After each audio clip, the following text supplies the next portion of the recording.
2021년 5월 24일 월요일입니다. 5월도 이제 후반을 향해서 달려가고 있는 상황인데요. 일단 증시는 사실은 지금 뭐 큰 이슈는 똑같아요. 결국은 경기 회복으로 인한 금리 인상 리스크, 테이퍼링 리스크가 더 부각이 되면 이제 시장이 흔들리는 것이고, 그렇지 않고 이제 실적이라든지 경제지표 개선, 뭐 백신 보급 이 부분에 포커스를 두면 시장은 반등하겠죠. 지금은 이제 이 두 가지의 힘이 어느 한쪽으로 기울지 않고 팽팽하게 맞서 있는 상황이다. 이렇게 봐야 됩니다. 그러니까 지금 상황에서는 변동성은 크지만 등락폭은 그러니까 그 등락폭도 큰 거죠. 그러니까 변동성은 크지만 방향성은 없는 박스권에 갇힌 그런 장세가 나타날 가능성이 있어요. 그렇기 때문에 예를 들어서 이제 분석을 신중하게 하고 매수를 하셨어도 좀 재미없게 횡보할 가능성이 있는 그런 시장입니다. 다만 반면에 단기 매매, 단타를 하기에는 좀 유리한 시장일 수 있어요. 그래서 사실 지금 VIP반에서도 단타를 조금 더 중심적으로 하고 있거든요. 왜냐하면 시장의 흐름에 맞게 매매를 하는 것이 좀 중요하니까. 그래서 좁은 박스권, 하지만 변동성은 큰 장세. 이런 흐름들이 나타날 수 있다는 것을 기본적으로 염두를 해두시고 대응하는 게 맞지 않을까. 이렇게 이제 생각이 되죠. 결국은 지금 시장에서 가장 포커스를 두는 게 이제 연준입니다.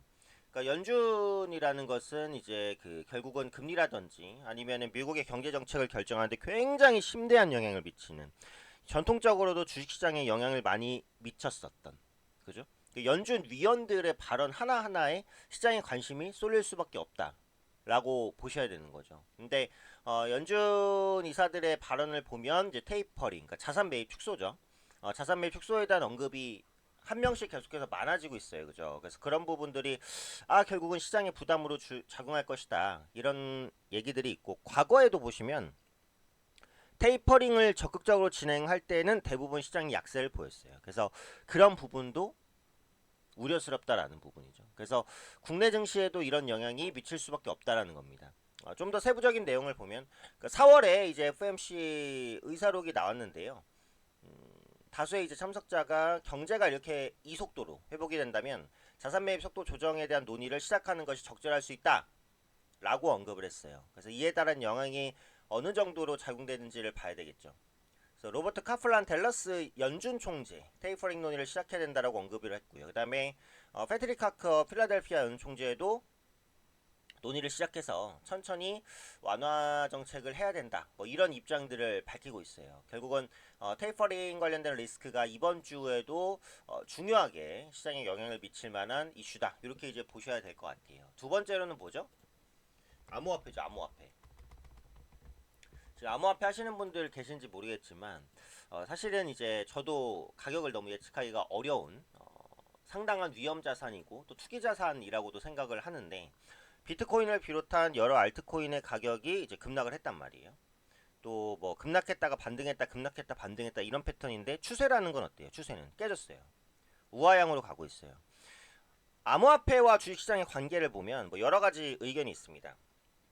암호화폐 시장이 깨지면 이제 암호화폐 쪽에서 주식시장으로 돈이 들어올 것이다, 이렇게 말하는 쪽도 있고, 암호화폐 시장이 깨지면 주식시장이 같이 약세를 보인다, 이런 쪽도 있는데 저는 후자예요. 암호화폐가 깨지면 유동성으로 들어온 돈에 대한 믿음이 흔들리는 것이기 때문에 주식시장도 같이 흔들릴 거라고 봐요. 그러니까 지금 국내 기준으로 비트코인이 이제 4천만 원을 뭐 깰랑 말랑 하다가 좀 반등하고 이런 모습들이 나타나는데, 실제로 4천만 원 이하까지 이제 떨어진다라고 한다면 주식시장에도 그에 대한 충격이 반영될 수 있어요. 그래서 이 부분은 좀 주목하셔야 될 것 같아요. 결국 이번 주의 주요 포인트는 테이퍼링과 암호화폐, 네, 그 두 가지다라는 거죠. 다만 이제 그 요 부분은 있어요. 한미 정상회담, 그죠? 한미 정상회담에서 이제 뭐 그 우리나라가 백신 공장 역할을 수행한다라는 부분이라든지 반도체 관련된 대규모 투자라든지 뭐 여러 가지 이슈들이 있었기 때문에 오늘 아마 이 한미 정상회담과 관련된 종목군들이 단기적으로 움직일 수 있어요. 그래서 한미 정상회담에서 어떤 내용이 나왔는지를 체크를 안 하신 분들은 한번 체크해 보시면 좋지 않을까. 이 정도의 생각은 듭니다. 자, 나스닥 지수를 보면 작은 이중바닥 형성 이후에 상승 돌파를 시도하고 있는데 아직은 딱 걸려 있어요. 그죠? 방향성은 안 나왔어요. 그래서 이번 주에 상단 14,000, 하단 14,000 여기인데 결국은 이 안에서 방향성을 어디로 잡는지 국내 지수에는 다우보다는 나스닥이 중요하다고 말씀드렸으니까 그 부분 보시고요. 원달러 환율 변동성이 최근 약간 커졌다가 다시 안정되는데 네, 환율 안정되는지 네, 그 부분도 꼼꼼히 보셔야 될 것 같고요. 종지수는 보면은 자 이게 3150포인트인데 여기서 등락은 클 수 있지만 약간 박스권에 갇힌 흐름이 나타날 가능성이 높다라고 보고 코스닥은 조금 더 약하죠. 추세적으로는 돌파를 못했어요 아직은 그죠? 하방 추세입니다. 하방 추세 980포인트 위로는 올라와야 이게 안착이 된다라고 볼 수 있을 것 같으니까 최소한 이 61선 형광색으로 표현된 61선을 지지하는지 이 부분은 보셔야 될 것 같아요. 결국은 제약바이오주가 재반등을 시도하는지가 관건이에요.